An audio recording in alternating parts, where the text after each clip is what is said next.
Well, it's a few years in the making. Pro-Trump Republicans are eager to oust GOP leader Mitch McConnell.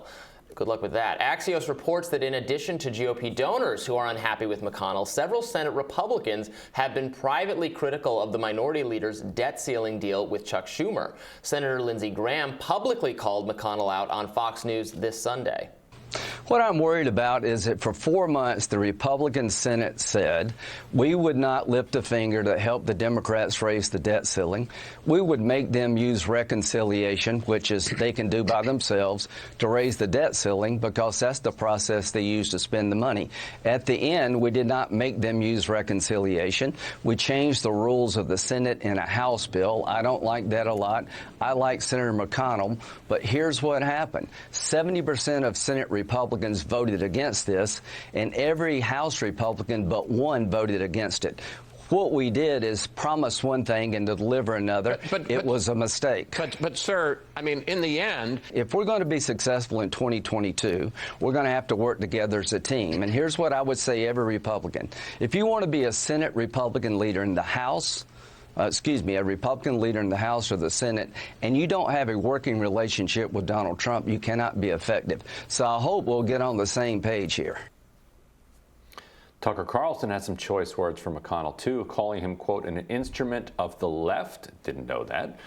And the nastiest old woman in town in a recent segment. And, of course, former President Donald Trump has never been one to shy away from conflict with the minority leader. In a statement on Sunday, Trump called McConnell a, quote, broken old crow, and ended his message with, get rid of Mitch.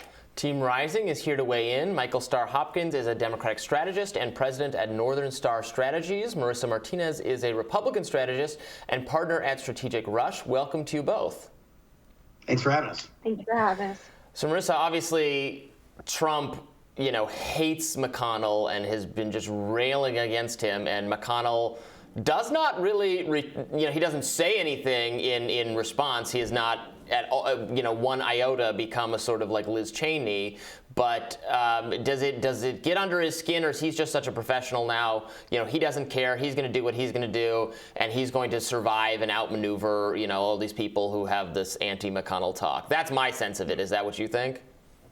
I think what's important here is to look at the full context of the Axios article. So we're seeing this disagreement between Senate, Republicans and McConnell because McConnell voted for President Biden's $1.2 trillion infrastructure bill.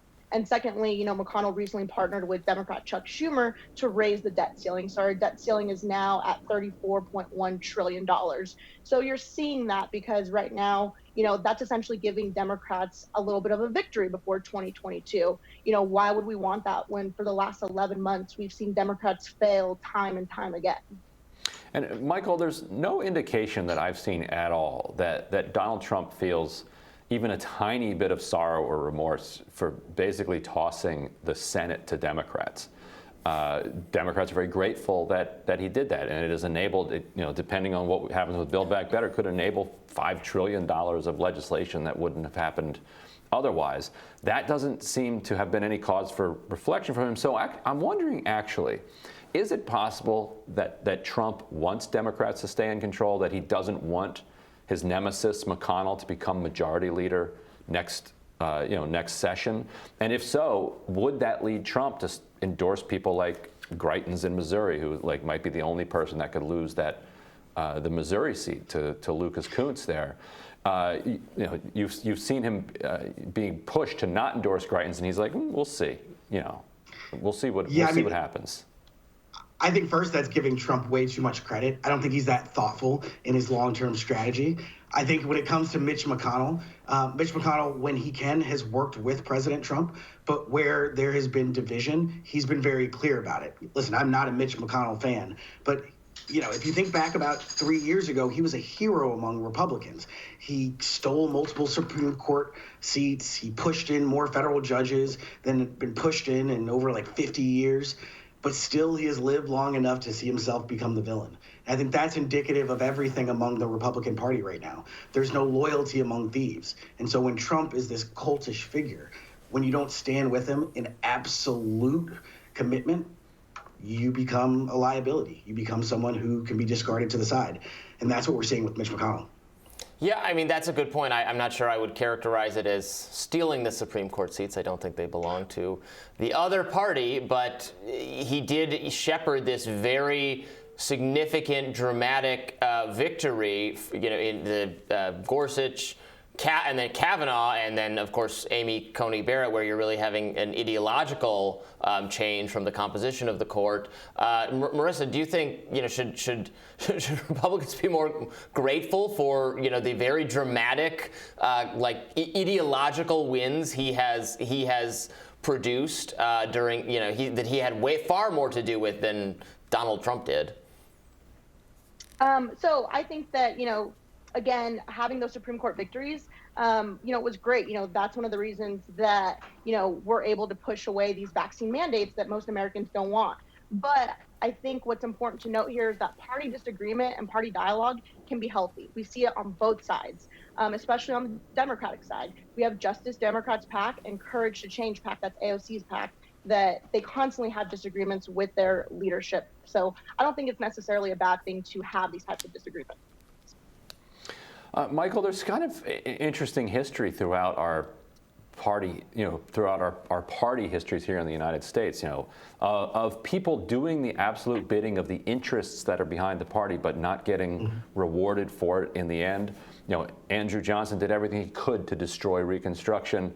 Democrats did nothing for him, just tossed him aside after they were done. John Tyler, he was just just gave everything that he possibly could over to the right, over to Democrats. And when he then tries to go ahead and get the actual nomination, now forget it. We're not interested in you. McConnell doing absolutely everything he can for the right, but there's no loyalty in the system. There will be new people that can emerge who can do the same things that McConnell can do. So, is he at some risk long term here if he doesn't mend this feud with Trump? Well, let's be very clear. I mean, Mitch McConnell is getting older. There's not much more of a political career for him. I think the really interesting thing is his legacy will forever be the courts. But the thing that I think really will define his term in office will be January 6th and his divisions with President Trump after the election. It's going to be really interesting to see moving forward how he and President Trump manage to at least appear to be on the same page, because from the attacks from President Trump and the failure to respond or acknowledge any of those attacks by Mitch McConnell, it defangs him and it makes him look weak among his Republican caucus. And so I think when it comes to Mitch McConnell, he's really going to have to figure out what he wants to do. Does he want to take the Chris Christie approach and pretend like he was always against Trump and he's going to be a crusader, or is he going to capitulate and allow the inmates to run the asylum? Yeah. Good, we shall see. Marissa, Michael, thank you so much for being with us. Thanks so much. Thank you. We'll be back with more Rising right after this.